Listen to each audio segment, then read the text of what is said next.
A scam is all about the story. It has to be convincing, and some of these con artists are really good. They know how to lure you in, and then before you even know what hit you, your money is gone, and so are they. Well, retailers want you to get caught up in the hype and spend, spend, spend. Now, there certainly are some incredible deals on Black Friday, but there will also be great deals before and after Christmas. In my opinion, the Roku is best suited for someone who doesn't watch a lot of TV or need as many choices as cable. If you were going to recommend stink bug traps, what would you recommend? Either of these two. There are high-tech ways to destroy data on a computer hard drive, but this is the fastest and easiest way. A month later, I got a couple tip calls from some very upset employees who told me when they went to pick up their paychecks, they discovered they'd been locked out. Peggy, the danger came from a grill brush. A bristle had broken off and had gotten into the food. And when a Grove City boy bit down on his hamburger, he got a little piece of wire stuck in his throat. Now, at first, doctors thought it was something minor. Then they saw the x-ray and rushed him to Children's Hospital. Good evening, I'm Robin Taylor. We begin tonight with a big story we've been following all day, the crash at the crossing.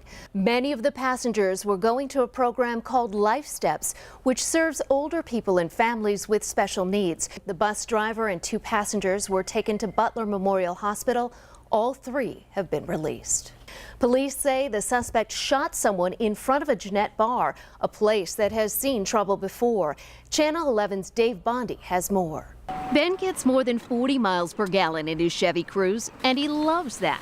But what he can't stand is the smell. So how bad was the odor? It got to the point where your eyes would just start burning and itching, and your throat would get really dry. Lemon Law mechanic Steve Roos showed us the problem. So it is leaking into the car. He reached under the steering column and came out with a finger covered in coolant. You can actually see. Oh, my goodness. Yeah. Roosh is a GM certified technician. He says the coolant is vaporizing when it hits the heater, causing that smell. I've driven probably 10 of these now that you drive it for maybe 15 minutes and it just becomes almost unbearable to drive it. The internet is filled with similar complaints. The largest forum is cruisetalk.com. It's dangerous, it's not safe, it's not healthy. Ben took his car to the dealer at least 6 times, but they couldn't fix the problem.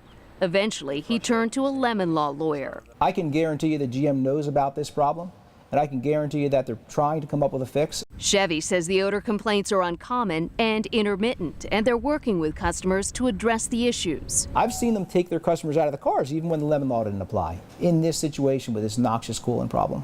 Ben is now waiting to hear whether GM will buy back his car. If you have an issue with your car, I think people expect the manufacturer to step up to the plate and make things right. I learned firsthand how easy it is for a hacker to spy on you without you even knowing it. This laptop was left open in a teenage girl's room. Her family never considered that the webcam could be used to spy on her. It happens more than you think. Experts say teenagers are a prime target of predators, spying on intimate moments, even recording them, then splashing them on the internet. It's a troubling scenario, and victims have no idea it's happening. But you worry because what if they're watching you in the bedroom? Yeah, that's one of the biggest fears. Computer expert Frank Trauma of Viper Network Systems showed me how easy it is to hack into a laptop and control the webcam remotely. I would log into it. Within minutes, he was in, watching me from across the room. So you're spying on me right now, and I'd have no way of knowing. That's correct. Right now, I'm accessing your files. I'm taking video of you right now, and you have no idea. If I'm not paying attention, it just looks like my screen went to sleep. That's correct. There's nothing to indicate that I'm being spied on except a tiny light next to the webcam. And Trauma says spyware like this is easy to accidentally install. It can be downloaded with music or software, or come as a virus in an innocent-looking email. Some of them are pretty clever. They'll pop up on you and make it look like I want to run a scan on your computer, and you click on it, and it's actually installing something on your system. The best way to protect yourself is to put tape over the webcam or simply shut down your computer. When I'm done, I close the laptop. Good antivirus software will also alert you. The spyware is often hidden in emails or Facebook posts that say things like, watch this incredible video, and those links are how hackers gain access. Well, Peggy and David, Diana May hasn't collected a dime, and she may never get any of that money. But what she has done is draw attention to debt collectors who break the law.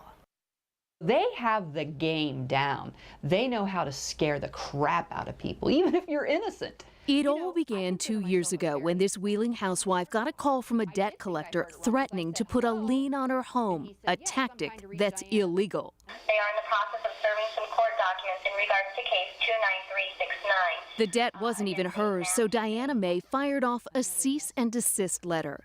Precisely 23 minutes after Reliant Financial Associates signed for the letter, a series of hang-up calls began that looked like they were coming from the local sheriff's department. When Diana finally answered, she was subjected to an obscene phone call that she recorded. You've been really trying to get a hold of me. You called quite a bit the last couple days. Yes, I want to make sure that you like me. I consider myself a fairly savvy consumer, but that message scared me. A detective later told her the call didn't come from the sheriff's department. The caller ID had been manipulated, a practice called spoofing. And that's when Diana put 2 and 2 together. She researched the debt collection company on the internet and found out she wasn't the only one this had happened to. Did they call the wrong person when they called you? They absolutely called the wrong person. Yeah, they picked the wrong person. Diana has fought big companies before. In 1999, she won a class action lawsuit against a telemarketer who kept calling even after she asked them to stop. Diana sued RFA and won $10 million after their lawyer failed to show up in court.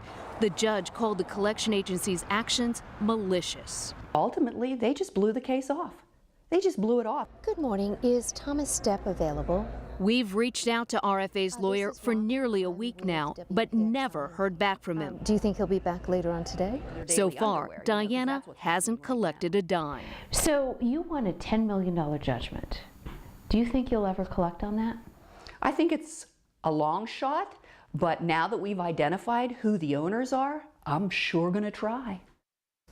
Now, we only played a little bit of that obscene message, but I listened to the whole thing and it was really bad. Diana told me it's not about the money. It's about sending a message to other debt collectors that they have to obey the law. Robin Taylor, Channel 11 News.